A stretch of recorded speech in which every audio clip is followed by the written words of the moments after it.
Bonjour à vous à travers le monde. Je suis vraiment reconnaissant de pouvoir vous parler de cette façon. C'est une occasion unique et je l'apprécie beaucoup. Je vous aime et je vous remercie beaucoup de vos prières pour moi et pour cette œuvre. Je vieillis, bien sûr, et ça peut être la dernière fois que j'ai l'occasion de faire une telle présentation autour du monde. Mais je veux vous faire connaître la vérité essentielle. C'est quelque chose que le monde ne comprend pas. Seule la vraie Église de Dieu comprend réellement. Je pense que la plupart, vous le réalisez. Je suis vraiment reconnaissant que M. Armstrong nous a fait connaître la vérité biblique à mesure que Dieu le lui a inspiré.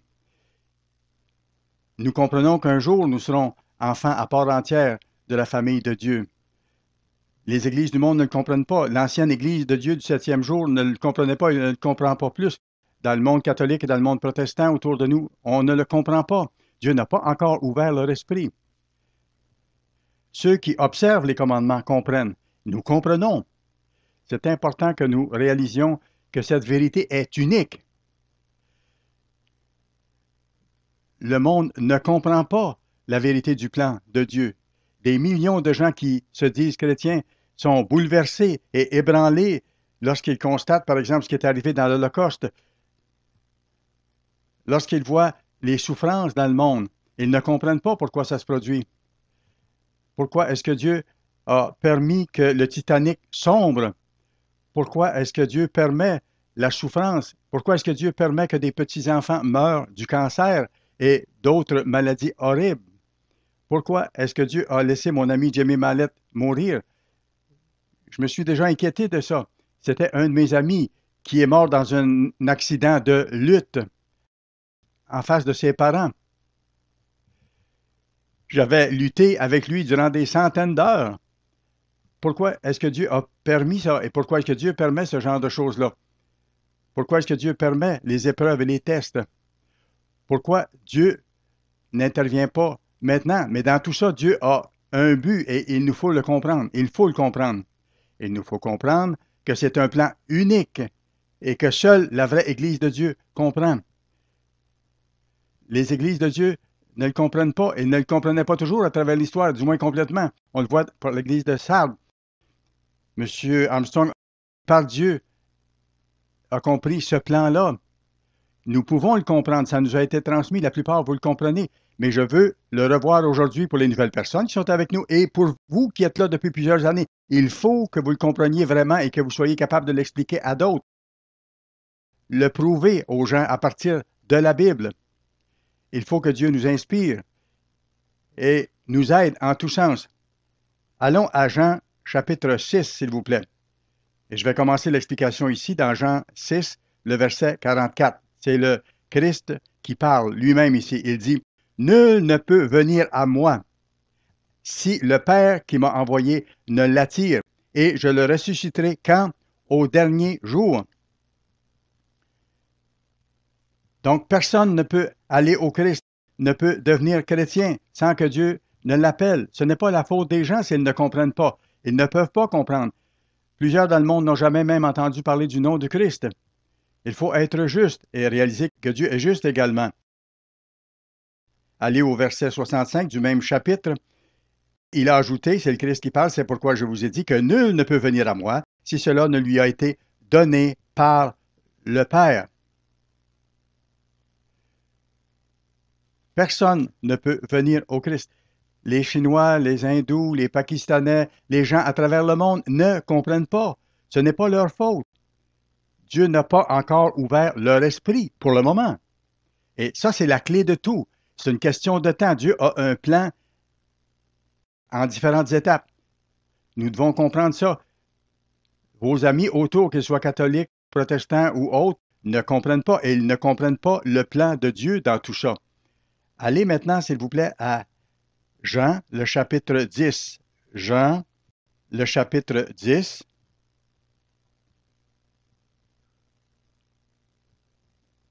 Verset 7. C'est un passage très clair. Verset 7. Jésus leur dit encore, en vérité, je vous le dis, je suis la porte des brebis. Tous ceux qui sont venus avant moi sont des voleurs et des brigands. Mais les brebis ne les ont point écoutés. Je suis la porte. C'est le Christ qui parle. Si quelqu'un entre par moi, il sera sauvé. Il entrera et il sortira et il trouvera des pâturages. Le voleur ne vient que pour dérober, égorger et détruire. Moi, je suis venu afin que les brebis aient la vie et qu'elle l'ait en abondance. C'est seulement par le Christ que vous pouvez venir à Dieu. Dieu l'explique clairement dans sa Bible. Allez au livre des Actes, au 4e chapitre, s'il vous plaît. Ce n'était pas dans mes notes, mais je veux passer par là pour vous expliquer. L'apôtre Pierre dit, Acte 4 et le verset 10, « Sachez-le tous, et que tout le peuple d'Israël le sache. C'est par le nom de Jésus-Christ de Nazareth que vous avez crucifié et que Dieu a ressuscité des morts. C'est par lui que cet homme se présente en pleine santé devant vous. Jésus est la pierre rejetée par vous qui bâtissez et qui est devenue la principale de l'angle. Il n'y a de salut en aucun autre. » Comprenez bien ceci, il n'y a pas d'autre façon. Il n'y a aucune autre religion ni aucune autre voie de salut que par le Christ. Il n'y a de salut en aucun autre nom, car il n'y a sous le soleil aucun autre nom qui ait été donné parmi les hommes par lesquels nous devions être sauvés. Les millions et millions de personnes à travers le monde, les milliards de personnes ne peuvent pas comprendre. Certains ont entendu le nom du Christ, mais n'ont jamais été appelés et n'ont jamais compris la vraie religion. Ce n'est pas leur faute. Dieu n'a pas encore ouvert leur esprit. Dieu est juste, nous le savons. Allons maintenant à Marc, 4e chapitre, s'il vous plaît. Marc, le 4e chapitre, et nous allons commencer à lire au verset 10. Lorsqu'il fut à l'écart, ceux qui l'entouraient avec les 12 l'interrogèrent sur les paraboles, parce que le Christ donnait souvent des paraboles. Et ils voulaient savoir pourquoi le Christ leur parlait avec ces images. Il leur dit, verset 11, « C'est à vous qui a été donné le mystère du royaume de Dieu. Mais, regardez bien, pour ceux qui sont dehors, tout se passe en parabole, afin qu'en voyant, ils voient et n'aperçoivent point. » C'est le Christ qui a expliqué ça. « Et qu'en entendant, ils entendent et ne comprennent point. » Ils ne peuvent pas comprendre. De peur qu'ils ne se convertissent et que les péchés ne leur soient pardonnés. À l'école du dimanche, dans l'église protestante où j'allais, et ça a été la même chose pour plusieurs qui sont venus à l'ambassadeur collège à l'époque et qui venaient d'église protestante, les professeurs de l'école du dimanche nous disaient que le Christ donnait des paraboles en parlant des vignes, des oliviers, des jardins, des plantes et des animaux pour que les gens comprennent. Nos professeurs de l'école du dimanche dans l'église protestante nous disaient que le Christ essayait de faire comprendre les choses en donnant les paraboles. Mais c'était le contraire. Il a parlé de telle façon qu'ils ne puissent pas comprendre. C'est bien clair ici. Dieu n'est pas contre eux, mais il a simplement décidé de ne pas les appeler pour le moment. C'est une question de timing pour Dieu. Allons maintenant à 2 Corinthiens, s'il vous plaît. Dieu sait quel est le meilleur moment pour appeler chacun. 2 Corinthiens, le chapitre 6 et le verset 1. Puisque nous travaillons avec Dieu, nous vous exhortons à ne pas recevoir la grâce de Dieu en vain. Notre appel est très important. Car il dit, et regardez ce qui est écrit dans l'original, « En un temps favorable, je t'ai exaucé. En un jour de salut, je t'ai secouru. » Si vous regardez divers commentaires là-dessus et diverses traductions de Bible, comme dans le texte original, c'est un temps favorable et un jour de salut. Ce n'est pas le temps favorable ou le jour de salut, c'est un jour. Il y a plus qu'un jour de salut. Dieu donne à quelques personnes seulement la possibilité de connaître la vérité, vous et moi, et on doit lui en être reconnaissant, mais la plupart des gens du monde ne comprennent pas. Pourquoi? Ils n'essayent même pas de les appeler maintenant. Ce n'est pas leur faute. Ils laissent le monde suivre ses propres voies. Depuis autour de 6000 ans maintenant. Mais durant le millénium, Dieu appellera le reste du monde. Qu'arrive-t-il de tous ceux qui ont vécu dans l'histoire, qui n'ont jamais même entendu parler de Dieu ou du nom du Christ? Ils auront à leur tour une chance réelle d'être appelés. Ils n'ont jamais eu la chance d'être appelés. La Bible le dit clairement. Allons à 1 Timothée, cette fois-ci, chapitre 2. 1 Timothée chapitre 2, Dieu est juste. Il va donner à chacun sa chance en son temps, selon son plan. Commençons au verset 1. J'exhorte donc avant toute chose à faire des prières, des supplications, des requêtes et des actions de grâce pour tous les hommes, pour les rois et pour tous ceux qui sont en autorité, afin que nous menions une vie paisible et tranquille en toute honnêteté. On ne demande pas à Dieu de convertir tous ces gens-là, mais on demande à Dieu de guider les dirigeants dans le monde afin que nous puissions vivre en paix et accomplir l'œuvre. Verset 3, cela est bon et agréable devant Dieu, notre Sauveur, qui veut, regardez, qui veut que tous les hommes soient sauvés et parviennent à la connaissance de la vérité. Ça, c'est le plan de Dieu, que tout le monde, à l'époque déterminée par Dieu, puisse avoir sa chance d'être appelé et de comprendre. Le mot grec, ici, c'est épignosis. Ça veut dire la vue d'ensemble. Chacun aura une vue d'ensemble du plan de Dieu et aura sa chance de faire les choix en conséquence. Ça, c'est la volonté de Dieu. C'est très clair à partir de ce verset-là. Dieu est miséricordieux. Allons à Matthieu chapitre 10 maintenant. Matthieu chapitre 10. Commençons au verset 14. Lorsqu'on ne vous recevra pas, il parle de ses disciples, de ses apôtres qui allaient prêcher, lorsqu'on ne vous recevra pas et qu'on n'écoutera pas vos paroles, sortez de cette maison ou de cette ville et secouez la poussière de vos pieds. Je vous le dis, en vérité, au jour du jugement, le pays de Sodome et de Gomorrhe sera traité moins rigoureusement que cette ville-là. Ces anciennes villes étaient des villes de débauche, des hommes violents des hommes et toutes les perversités qu'on peut imaginer, comme on voit se développer maintenant.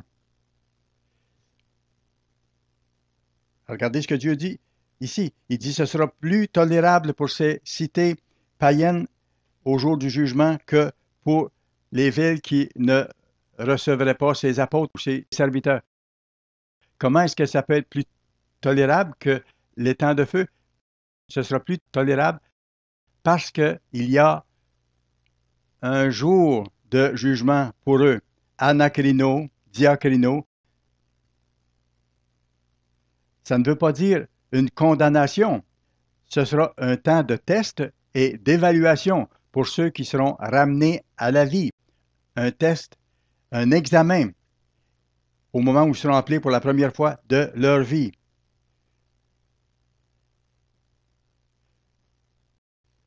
Les gens de Sodome et Gomorrhe auront leur chance. Matthieu 11, verset 20. Alors il se mit à faire des reproches aux villes dans lesquelles il avait eu la plupart de ses miracles parce qu'elles ne s'étaient pas repenties. Malheur à toi, Chorazine, malheur à toi, Bethsaïda, car si les miracles qui ont été faits au milieu de vous avaient été faits dans Tyr et dans Sidon, dans ces villes païennes également, il y a longtemps qu'elles se seraient repenties en prenant le sac et la cendre. Ça nous montre quelque chose, voyez-vous. Dieu indique que ces païens n'étaient pas plus méchants que les Israélites ou les Juifs de l'époque, mais ils n'étaient pas appelés. Dieu ne leur avait donné aucune compréhension à ce moment-là. Jésus dit, s'ils avaient été appelés, ils auraient pu se convertir à ce moment-là. Ils n'ont pas été appelés. Dieu ne leur a pas donné cette occasion encore.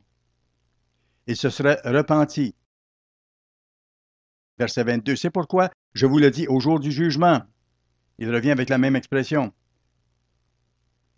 Encore une fois, et ce jour de jugement qui vient, c'est un jour d'évaluation. C'est un jour où les gens seront ramenés à la vie physique pour être évalués sur leur façon de vivre à ce moment-là. Et ce temps approche. Il faut comprendre la vérité de Dieu. Dieu a permis à l'humanité d'aller dans ses propres voies, de créer ses propres gouvernements, ses propres systèmes d'éducation, ses propres religions. Et ça n'a jamais fonctionné. Nos gouvernements à travers le monde s'effondrent.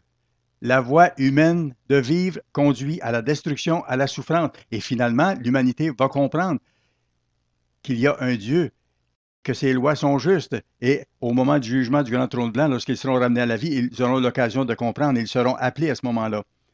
Allons à Lévitique, s'il vous plaît, chapitre 23. Lévitique, chapitre 23. On apprend encore davantage concernant le grand plan de Dieu.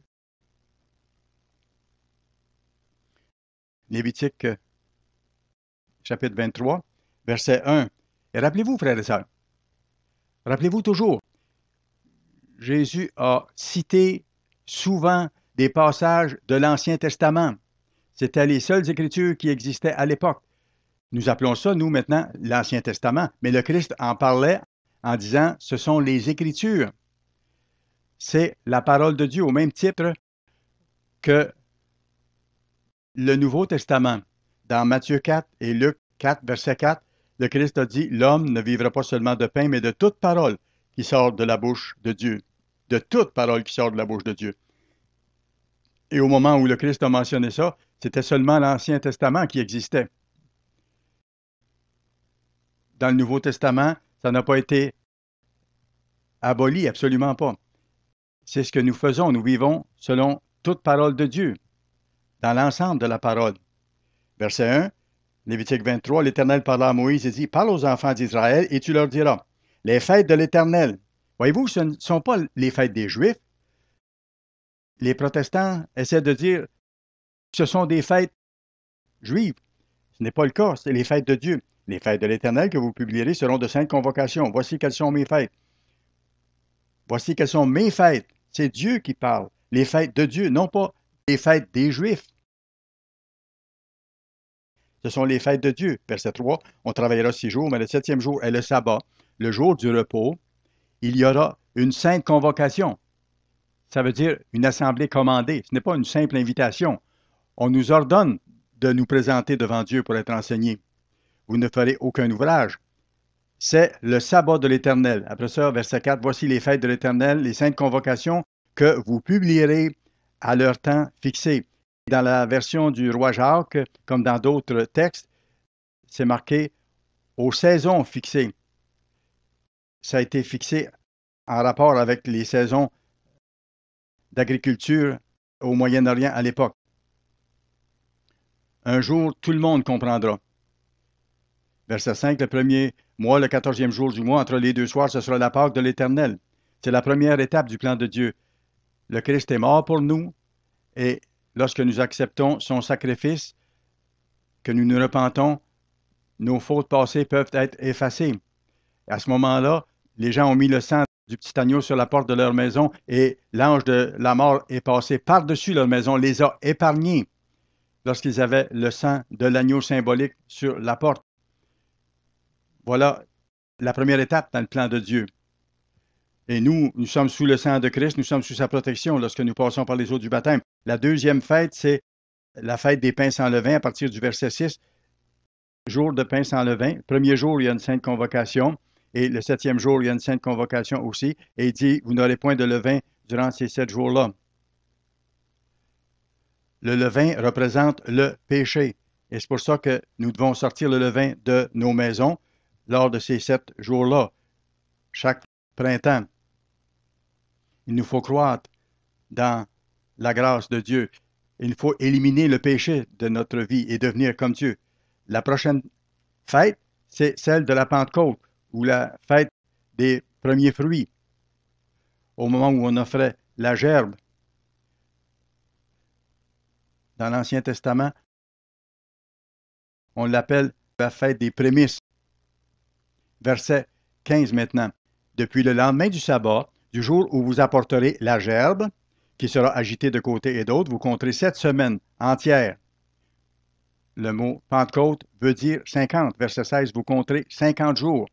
La Pentecôte est le 50e jour.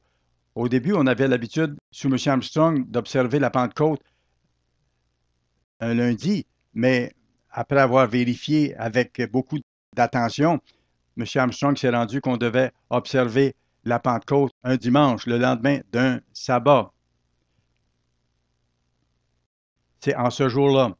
Et ça représente, bien sûr, les prémices, ceux que Dieu appelle maintenant. Le tout petit troupeau que Dieu appelle maintenant. Dieu n'essaie pas de sauver tout le monde maintenant. Ce sont les premiers fruits, comme on le voit au verset 17. Vous apporterez de vos demeures 2 pains et ainsi de suite. C'est une loi perpétuelle au verset 21.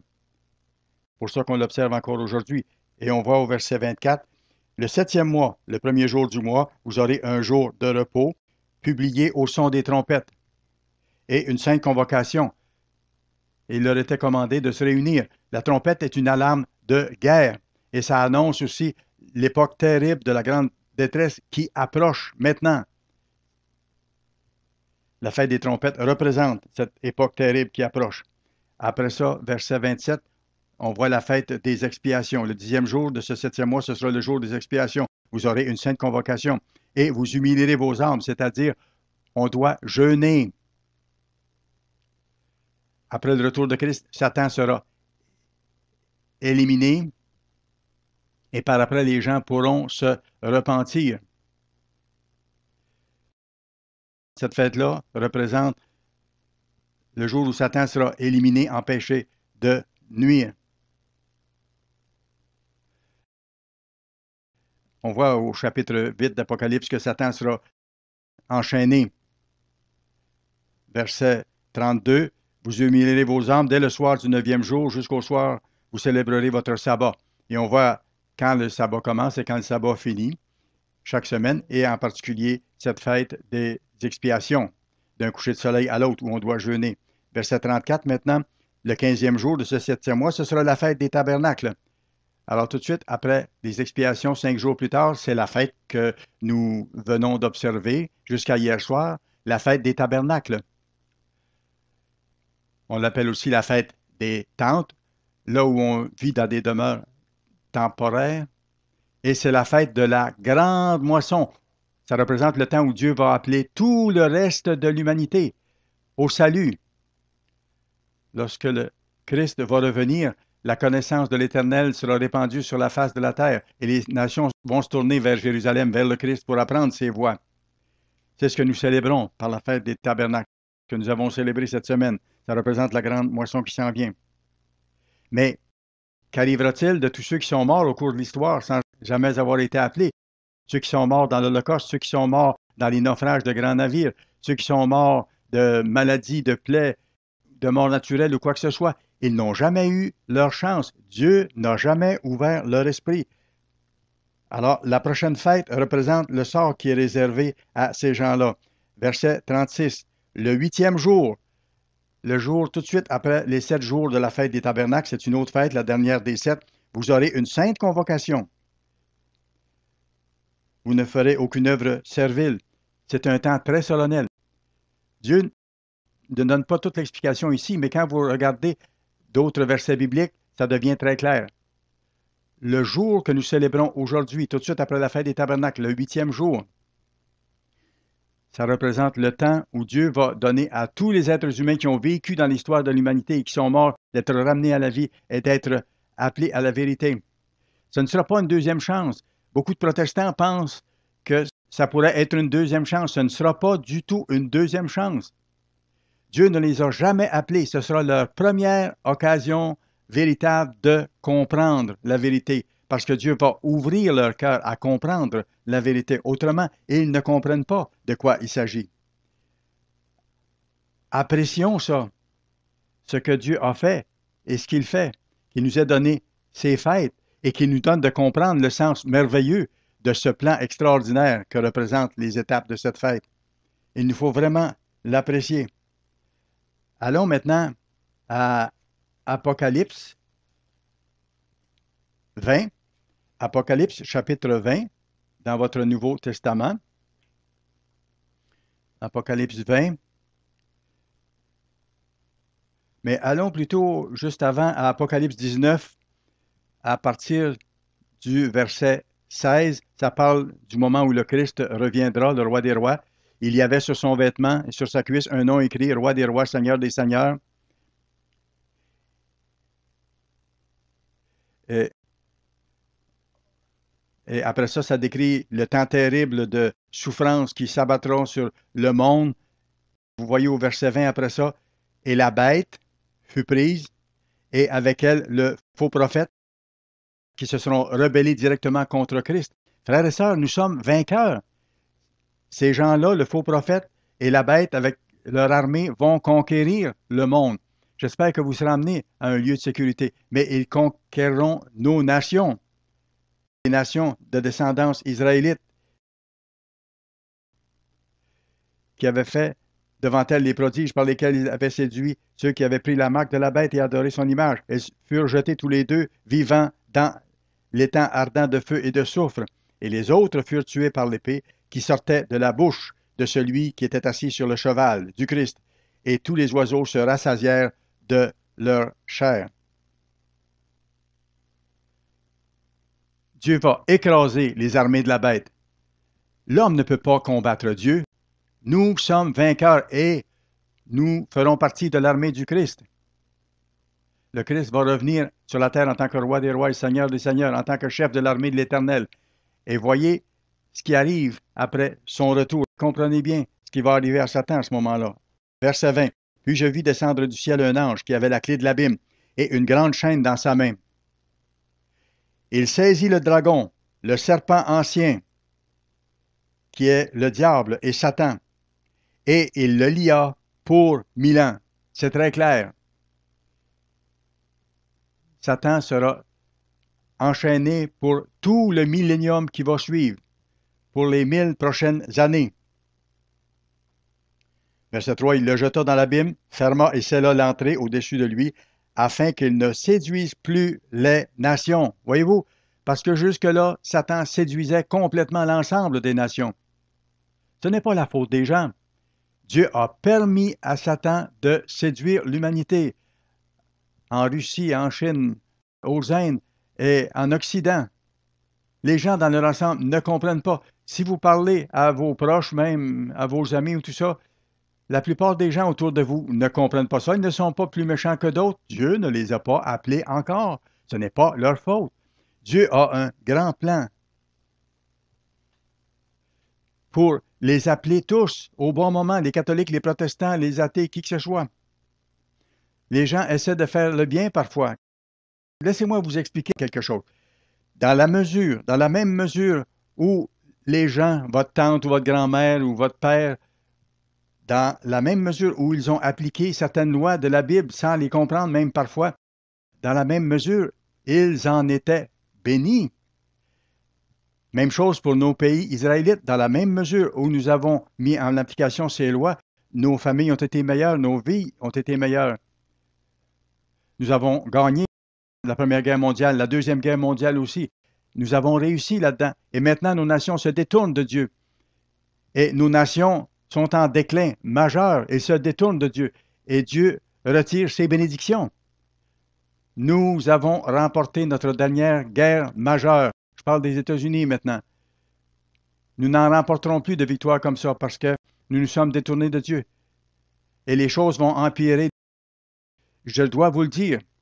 Dieu permet cela pour que l'humanité apprenne sa leçon. Ils sont aveugles. Ils ne comprennent pas. Alors, Dieu devra enchaîner Satan par cet ange-là pour qu'il ne séduise plus les nations, parce qu'il les a séduites jusqu'à maintenant.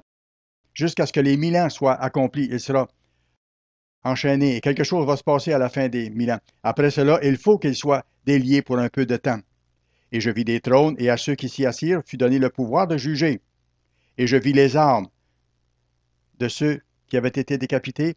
Ici, Jean rapporte la vision que le Christ lui a donnée concernant ceux qui ont été décapités dans l'histoire, et certains d'entre nous seront peut-être décapités d'ici le retour de Christ. C'est une analogie qu'il utilise.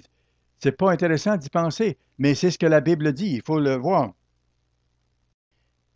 Et je vis les âmes de ceux qui avaient été décapités à cause du témoignage de Jésus et à cause de la parole de Dieu, et de ceux qui n'avaient pas adoré la bête ni son image, et qui n'avaient pas reçu la marque sur leur front ni sur leurs mains. On pense parfois que c'était simplement au Moyen Âge que c'est arrivé. Non, pas nécessairement. Plusieurs d'entre nous allons être amenés devant des tribunaux. Certains d'entre vous allez être testés de façon majeure. Vous allez devoir vous présenter en cours. Ce n'est pas arrivé encore. Il faut être prêt. Il faut avoir foi et courage dans l'Église. Je dois avoir foi et courage. Et vous aussi. Dieu m'a testé au cours des 67 années. Depuis que je suis dans l'Église, Dieu m'a testé de nombreuses façons. J'ai eu des armes pointées sur moi. On m'a lancé des pierres mais Dieu m'a toujours aidé. Mais le jour peut venir où Dieu va me permettre d'être un martyr. Il peut permettre à certains d'entre vous d'être martyrisés. On ne doit jamais, jamais, jamais abandonner ni nous détourner de Dieu. Gardez votre place ici, mais je veux vous montrer quelque chose un petit peu plus loin. La page suivante, dans Matthieu chapitre 21, s'il vous plaît, nous allons lire à partir du verset 7. C'est en rapport avec ce que je vous explique. Celui qui vaincra héritera toutes choses. Dans le texte original, c'est toutes choses. Je serai son Dieu et il sera mon fils. Voyez-vous? Si nous vainquons, on ne peut pas simplement s'attendre à se laisser glisser dans le royaume sans effort. Non. Quand vous allez retourner à ce monde méchant après la fête, ayez foi et courage, vous allez en avoir besoin. Tenez-vous debout. Verset 8. Mais pour les lâches, la première catégorie, c'est les lâches, les peureux,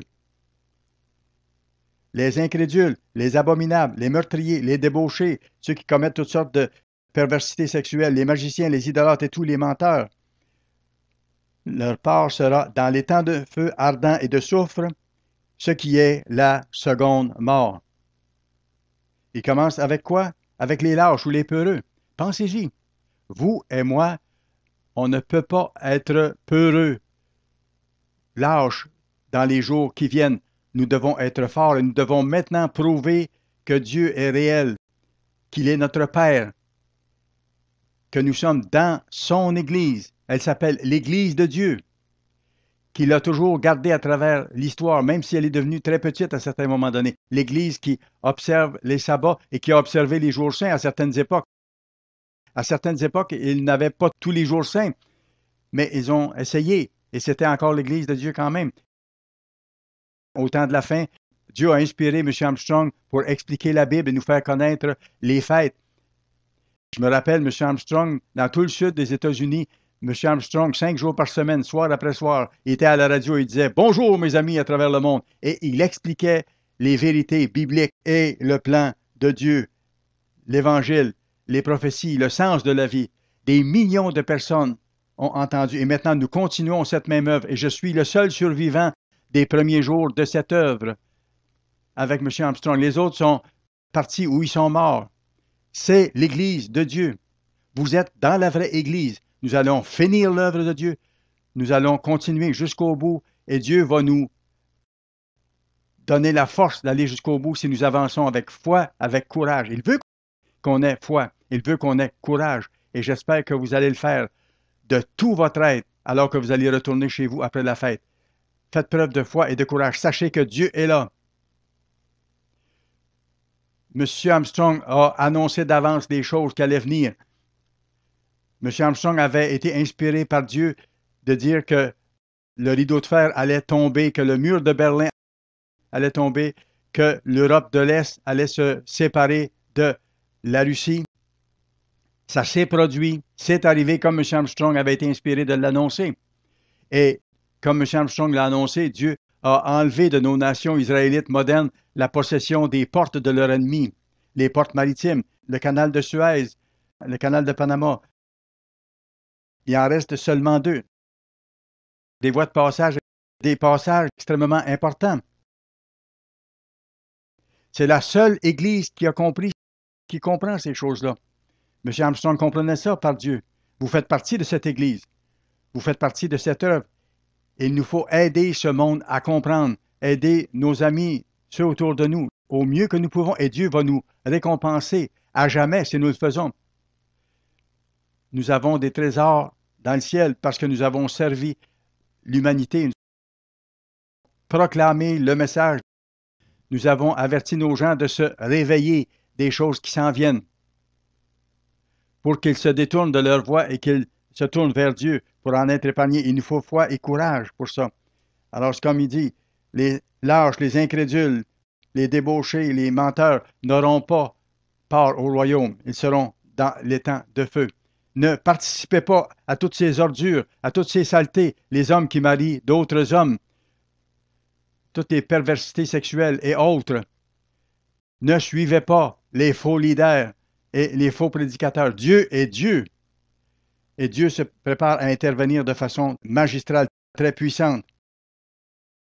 Certains seront décapités à cause de l'adoration de Dieu et parce qu'ils n'auront pas pris la marque de la bête. Ils revinrent à la vie et ils régnèrent avec Christ pendant 1000 ans. Apocalypse 20 et le verset 4. La vraie Église de Dieu sera là à ce moment-là. Verset 5. Les autres morts, ceux qui n'auront pas été ressuscités ou transformés au moment du retour de Christ, les autres morts ne revinrent point à la vie jusqu'à ce que les 1000 ans soient accomplis.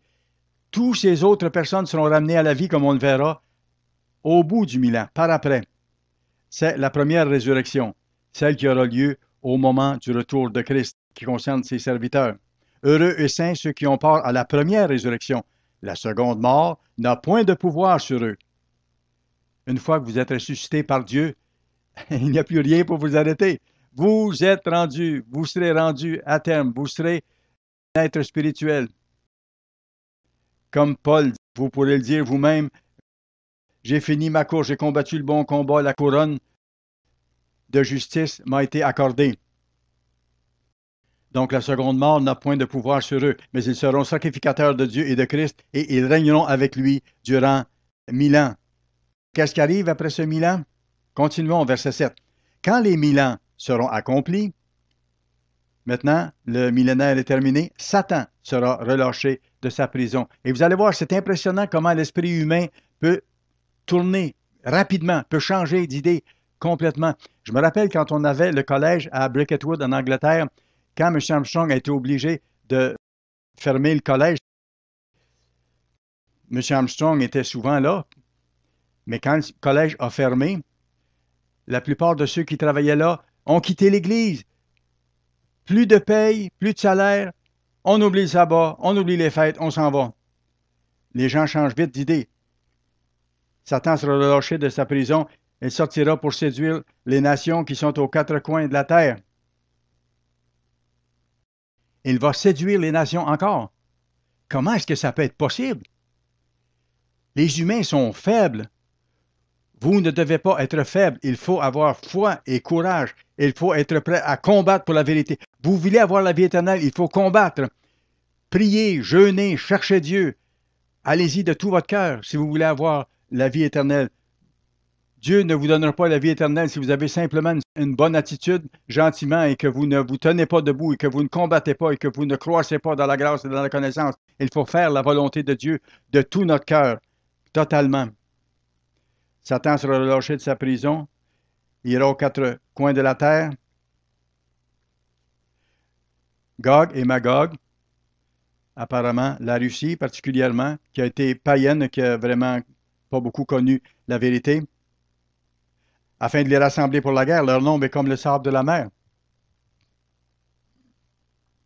Durant le 1000 ans, ils auront été sous Christ.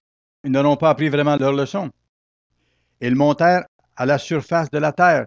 Maintenant, ces païens se tournent contre Dieu. Satan est puissant. Il les convaincra. Et ils investirent le camp des saints et la ville bien-aimée, Jérusalem, protégée. Mais un feu descendit du ciel et les dévora. Dieu ne les laissera pas aller plus loin. Ils ne sembleront même pas vaincre. Ils seront écrasés par Dieu directement. Le Christ va intervenir directement. Verset 10. Et le diable qui les séduisait fut jeté dans les temps de feu et de soufre, où avait été jeté, dans la version originale, où avait été jeté la bête et le faux prophète. Après, on parle de Satan et de ses démons qui seront tourmentés jour et nuit au siècle des siècles. Et regardez le verset 11. Puis je vis un grand trône blanc. Ça parle de l'époque où Dieu va donner à tous les êtres humains qui ont vécu dans l'histoire humaine de revenir à la vie et d'avoir leur chance de comprendre la vérité de Dieu. Je vis un grand trône blanc et celui qui était assis dessus, la terre et le ciel s'enfuirent devant sa face et il ne fut plus trouvé de place pour eux. C'est le trône de jugement, d'examen. Et je vis les morts, les grands et les petits, qui se tenaient devant le trône. Des morts ne peuvent pas se tenir debout, à moins qu'ils ne soient ressuscités. C'est une résurrection spéciale de tous ceux qui ont vécu dans l'histoire. Ils sont ramenés à la vie. Tous ceux qui ont vécu dans l'histoire. ma grand-mère, qui était très sincère, qui n'avait pas compris, elle sera là, comme vos grands-parents aussi, et vos êtres chers décédés. Des livres furent ouverts. Le mot grec ici, c'est biblos, le même mot qui est traduit en français par Bible. La Bible leur sera ouverte. La Bible se compose de plusieurs livres. C'est pour ça qu'il est dit ici, des livres furent ouverts. Ils n'ont jamais compris la Bible. Ça leur sera ouvert comme compréhension. Et un autre livre fut ouvert, celui qui est le livre de vie. Et là, ils auront la chance de voir leur nom être écrit dans le livre de vie. Leur esprit sera ouvert, Satan sera banni à jamais. Alors, le livre de vie est ouvert. Et après ça, les morts furent jugés, c'est-à-dire ces gens-là ramenés à la vie, furent examinés, évalués selon leurs œuvres, d'après ce qui est écrit dans ces livres. Pas par rapport à ce qu'ils ont fait dans leur vie précédente, lorsqu'ils étaient vivants. Il va les examiner, les tester, les évaluer durant leur période de vie, une centaine d'années, est-ce qu'on pense, comme c'est marqué dans Ésaïe, mais ils seront évalués selon les œuvres qu'ils produiront, selon leur façon de vivre à ce moment-là. Ils auront l'occasion de comprendre, comme vous et moi, on a l'occasion de comprendre maintenant. Il leur sera donné de comprendre et d'être enseignés les voies de Dieu. C'est formidable, Dieu est juste. Verset 13, la mort rendit les morts qui étaient en elle, et le séjour des morts rendit les morts qui étaient en eux, et chacun fut jugé selon ses œuvres. Tous ceux qui sont morts dans l'Holocauste, dans différentes catastrophes à travers le monde, dans les guerres ou d'une mort naturelle, mon ami Jimmy Mallet, qui est mort, sera ramené à la vie à ce moment-là, et il aura sa chance, et tous ces êtres humains-là auront leur chance. Aucun homme ne peut venir à moi, comme le Christ a dit, à moins que mon Père ne l'appelle. Et il a dit, la porte est étroite qui conduit à la vie, large est la porte qui mène à la perdition. Vous êtes parmi les quelques-uns que Dieu appelle maintenant. Appréciez-le et agissez en conséquence. Dieu a ouvert notre esprit, il nous a donné de comprendre et il nous donne une occasion unique de faire partie de la première résurrection, la meilleure résurrection. Alors, ils seront ramenés à la vie.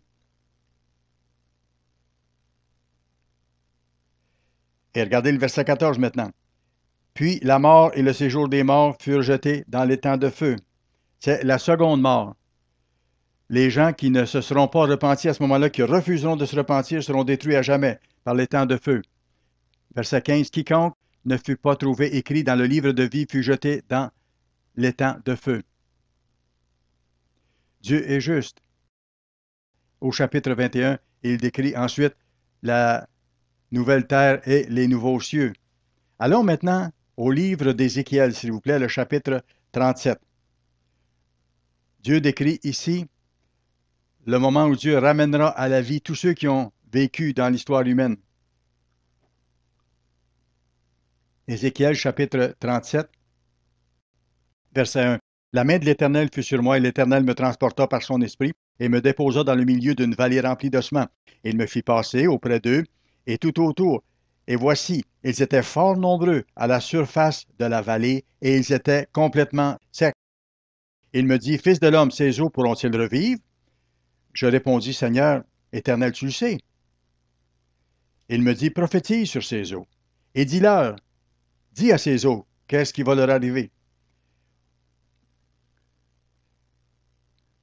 Ossements desséchés, écoutez la parole de l'Éternel. Ainsi parle le Seigneur l'Éternel à ces eaux. Voici, je fais entrer en vous un esprit et vous vivrez. Un temps de résurrection pour tous ces morts. Je vous donnerai des nerfs, je ferai croître sur vous de la chair, je vous couvrirai de peau, je mettrai en vous un esprit et vous vivrez. Et vous saurez que je suis l'Éternel. Ils sauront finalement qui est Dieu. Dieu parle bien sûr à l'ancien Israël, qui est un symbole de l'ensemble de l'humanité. Dieu n'est pas partial. Dieu ne fait exception de personne. Ça comprend les nations gentilles aussi, les non-israélites, l'ensemble de l'humanité. C'est la façon de Dieu de travailler. C'est un Dieu juste. Il dit donc, je vous donnerai des nerfs, je mettrai sur vous de la chair, je ferai croître de la peau, je mettrai en vous un esprit et vous vivrez. Ils seront ramenés à la vie physique, dans la chair. Verset 7, je prophétisais selon l'ordre que j'avais reçu. Et comme je prophétisais, il y eut un bruit, et voici, il se fit un mouvement, et les eaux s'approchèrent les uns des autres. Il y a un groupe musical qui chante quelque chose à propos de ça, des eaux, mais j'aime pas ce chant-là parce que c'est une façon de ridiculiser un événement aussi important dans le plan de Dieu, qui décrit le temps où Dieu va ressusciter nos parents, nos grands-parents. Ce n'est pas quelque chose à ridiculiser ou à moquer. Dieu va ébranler toute la terre. Nous entrons dans une période absolument unique dans l'histoire de l'humanité. Nous comprenons des choses que l'ensemble de l'humanité n'a jamais compris. Et on voit par le plan de Dieu que tous ceux qui ont vécu dans l'histoire auront leur première occasion de comprendre la vérité. Les livres de la Bible leur seront expliqués, comme on a vu, et à ce moment-là, ils pourront comprendre. Dieu va ouvrir leur cœur à comprendre. Ils seront des êtres humains physiques et ils pourront vivre un certain nombre d'années et prouver à Dieu qu'ils veulent vivre selon ses voies. Verset 8. Je regardai et voici, il leur vint des nerfs, la chair crue, et la peau les couvrit par-dessus. Mais il n'y avait point en eux d'esprit. Il me dit, prophétise, et parle à l'esprit. Prophétise, fils de l'homme, et dis à l'esprit. Ainsi parle le Seigneur éternel. Esprit, viens des 4 vents, souffle sur ces morts, et qu'ils revivent. Donc, Dieu dit qu'un souffle de vie revienne en eux. Ce ne sera pas la vie éternelle. Ils auront une vie physique. Ils auront l'occasion de vivre selon la Bible, ce qu'ils n'ont jamais eu comme occasion. Et là, ils seront testés, évalués selon leur façon de vivre à ce moment-là. Verset 10, je prophétisai selon l'ordre qu'il m'avait donné, et l'Esprit entra en eux, et ils reprirent vie. Et ils se tinrent sur leurs pieds. C'était une armée nombreuse, très nombreuse. Il me dit, fils de l'homme, ces eaux. Et là, il définit, c'est quoi ces eaux-là? Ce sont toute la maison d'Israël. Pas simplement Juda, mais toutes les 12 tribus d'Israël et en même temps l'ensemble de l'humanité, parce que Dieu ne fait pas exception de personne. Dieu est impartial et Dieu est juste. Il va donner à chacun la même occasion. Des milliards d'êtres humains vont revenir à la vie. On pourra en prendre soin, ça pourra se faire. Vous et moi, nous aurons l'occasion, durant le millénium, sous la direction de Christ, avec les êtres humains physiques, de reconstruire toute la terre, de reconstruire une société selon Dieu. Nous allons rebâtir une agriculture productive et ça sera prêt pour recevoir ces milliards de gens qui vont être ramenés à la vie après le 1000 ans. Ils auront une place pour vivre et ils auront l'occasion de prouver à Dieu qu'ils veulent lui appartenir. Verset 12. Prophétise donc et dis-leur, ainsi parle le Seigneur l'Éternel, voici, j'ouvrirai vos sépulcres, je vous ferai sortir de vos sépulcres, ô mon peuple, et je vous ramènerai dans le pays d'Israël. Et vous saurez que je suis l'Éternel. Vous, il faut que vous le sachiez maintenant, que vous en soyez convaincus. Nous devons savoir que Dieu est Dieu, que nous avons un Père aimant dans le ciel, une personnalité spirituelle réelle. Les gens autour de vous ne le savent pas, ne le comprennent pas. Vous devez le prouver par vous-même et pour vous-même. Vous devez vous nourrir de cette parole écrite, voir comment Dieu pense, vous en nourrir, vivre selon ça, marcher avec Dieu, parler à Dieu continuellement. Et vous allez pouvoir aller jusque vers le monde de demain, dans le royaume de Dieu. Il faut que vous ayez foi en Dieu, lui faire confiance, être fidèle pour que vous soyez capable d'aider vos parents qui seront ramenés à la vie à ce moment-là. Il faut que vous soyez là pour les accueillir et les enseigner, les encourager. Et vous saurez que je suis l'Éternel, verset 13. Lorsque j'ouvrirai vos sépulcres et que je vous ferai sortir de vos sépulcres, ô mon peuple, je mettrai mon esprit en vous. À ce moment-là, Dieu va mettre son Saint-Esprit en eux et vous vivrez. Je vous rétablirai dans votre pays et vous saurez que moi, l'Éternel, j'ai parlé et j'ai agi. Dieu est Dieu, il est tout-puissant. C'est toute une leçon. Il faut la comprendre et vraiment l'apprécier, frères et sœurs. Dieu a ouvert notre esprit à une vérité unique que très peu de gens comprennent. Sur les plus de 7 milliards 300 millions de personnes sur la Terre, il y a quelques individus seulement, quelques milliers d'individus qui comprennent actuellement le grand plan de Dieu et qui auront la chance de devenir des enfants à part entière dans la famille de Dieu au retour du Christ. Vous avez entendu des choses à ce sujet-là au cours des 7 jours de fête qui viennent de se terminer. J'ai écouté les sermons et je dois le faire. J'espère que vous avez pris des bonnes notes. Moi aussi, je dois continuer à étudier la Bible et je dois apprendre jusqu'à mon dernier souffle. Je le sais. J'espère que vous en êtes conscient aussi. Il faut donner notre vie à Dieu. Vraiment, sérieusement. On ne doit pas jouer à l'Église et être gentil simplement le jour du sabbat. Non, il faut que notre cœur, notre pensée, nos actions, nos rêves soient soumis à Dieu. Penser comme Dieu pense, ressentir ce qu'il ressent et vouloir ce qu'il veut, vouloir faire sa volonté. Est-ce que vous voulez ce que Dieu veut? Est-ce que vous êtes disposé à passer à travers les épreuves, même le martyre s'il le faut, si c'est ce qu'il veut? Vous et moi, il faut avoir le Christ en nous. Rappelez-vous mon verset préféré dans la Bible? L'apôtre Paul a été inspiré par Dieu de dire dans Galates 2, verset 20, lisez-le ou relisez-le. C'est mon passage des Écritures préféré d'une certaine façon parce que, à mon sens, c'est le verset qui représente le plus ou qui synthétise le plus la vie chrétienne. Toute la Bible explique la vie chrétienne, mais ce verset-là le résume très bien. Ça dit « J'ai été crucifié avec le Christ ». Et si je vis, Paul était vivant comme nous maintenant, et si je vis, ce n'est plus moi qui vis, c'est-à-dire égo, pas le petit moi, le moi égoïste.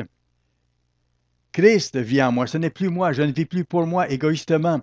C'est le Christ qui vit en moi. Le Christ vivait en Paul et le Christ doit vivre en dedans de vous et en dedans de moi jusqu'au retour du Christ. Nous devrons être avec lui pour servir et aider les autres dans le monde à venir. Et aider dans l'œuvre maintenant. Le Christ vit en moi. Et si je vis maintenant dans la chair, je vis par la foi du Fils de Dieu. Ce n'est pas ma foi, c'est la foi du Christ. Il faut que vous ayez la foi. Il faut que vous ayez courage, mais il faut que vous ayez la foi et le courage du Christ. Demandez-lui et développez-la, utilisez-la. Je vis par la foi du Fils de Dieu qui m'a aimé et qui s'est livré lui-même pour moi. Arrivez à cette compréhension. Il nous faut vraiment apprécier ces choses-là et être là, nous assurer d'être là au retour du Christ. Maintenant, allez, s'il vous plaît, au Nouveau Testament, au livre de Romains, chapitre 11. Romains, chapitre 11. Voyons ce que Dieu nous dit ici, après nous avoir dit comment vivre et comment servir Dieu et les autres autour, ce qui est mentionné dans Romains 10, Romains 11 à partir du verset 25. « Car je ne veux pas, frères, que vous ignoriez ce mystère. » Il parle du mystère. C'est un mystère pour l'ensemble du monde, mais pas pour nous parce que Dieu nous l'a révélé. « Car je ne veux pas, frères, que vous ignoriez ce mystère, afin que vous ne vous regardiez point comme sages. Une partie d'Israël est tombée dans l'endurcissement. Dieu l'a permis jusqu'à ce que la totalité des païens soit entrée. Dieu a appelé des non-Israélites parce que les Israélites et les Juifs étaient trop durs de cœur. Et Dieu va donner à tous, à tout Israël, la chance d'être sauvé et au reste de l'humanité aussi. Verset 26. Et ainsi tout Israël sera sauvé selon qu'il est écrit, le libérateur viendra de Sion et il détournera de Jacob les impiétés. Et ce sera mon alliance avec eux lorsque j'ôterai leurs péchés. Verset 28. En ce qui concerne l'Évangile, ils sont ennemis à cause de vous. Mais en ce qui concerne l'élection, ils sont aimés à cause de leur Père. Alors, Dieu dit ici, il continue quand même d'aimer les Israélites. Et ils auront leur chance. Les Juifs avaient de belles qualités. Dieu les a aimés, Dieu les aime, ils auront leur chance d'être appelés. Car les dons et l'appel de Dieu sont irrévocables. Une fois que Dieu planifie quelque chose, ça va se réaliser. de même que vous avez autrefois désobéi à Dieu, et que par leur désobéissance, en parlant de la désobéissance des Juifs, vous avez maintenant obtenu miséricorde, vous les non-Juifs ou les non-Israélites. De même, ils ont maintenant désobéi afin que par la miséricorde qui vous a été faite, ils obtiennent aussi miséricorde, car Dieu a renfermé tous les hommes dans la désobéissance pour faire miséricorde à tous. Dieu est juste. Dieu a permis qu'il en soit ainsi. Dieu a permis aux Juifs d'être aveuglés, de même qu'à nos nations israélites, aux Américains et aux autres.